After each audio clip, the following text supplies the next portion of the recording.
It's an amazing fact that every silk is connected to a kernel of corn, and a pollen has to fall on every piece of silk, and every kernel of corn out of the hundreds on a good ear of sweet corn have to be individually pollinated. And the pollen falls here, it creates a pollen tube, and the pollen tube goes clear down through the silk, clear down to the individual kernel of corn, and pollinates that individual kernel, and then it grows and it tastes good. Otherwise it'll be totally flat. But you can get an ear of corn and you swear it's virtually 100% pollinated. You don't have any flat kernels at all. That means that nature's doing its job, and you probably have a healthy plant. And corn just drops tons of pollen. You get yellow on all the leaves. That's all pollen.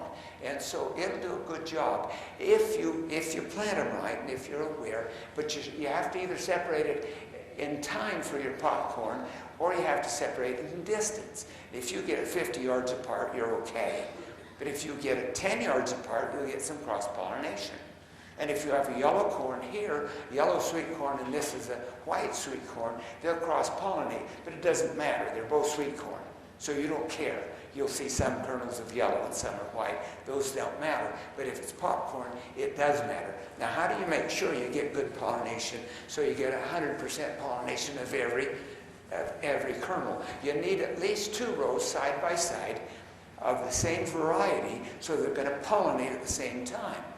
And if you've got one that pollinates in 55 days, one that pollinates in 85 days, that's not going to help you, having those 2 rows side by side. But if it's the same variety, so they pollinate at the same time, that's fine. Now 3 rows is even better. 2 is enough, and you'll get virtually 100% pollination. And if you're planting a corn patch, here's the corn patch, and let's say you're planting several rows, and this is 5, you might want 6, but 4 is even okay. And so here, let's say you'll have an early corn, this 65-day corn, and here will be a 68-day corn, and here will be a 70-day corn, and here will be a 75-day corn, and here 80 days, and 83, and 87, and 90. Okay, now if this is your corn patch, you've got at least 2 side by side so you get good pollination, but also they don't all come on at once, because this is a 65-day corn and this is a 90-day corn.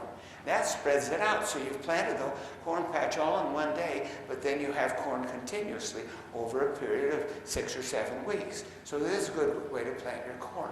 If you want to plant a particular variety and then you want to plant 2 rows and then wait a week and plant 2 rows and wait a week, so you have it continuously, that's a lot more work than it is planting it this way. And there are good varieties of corn. It used to be the early varieties weren't very good, but nowadays you can get outstanding early varieties as well as outstanding late varieties, and so they're all good, and you'll get 100% pollination of all of them.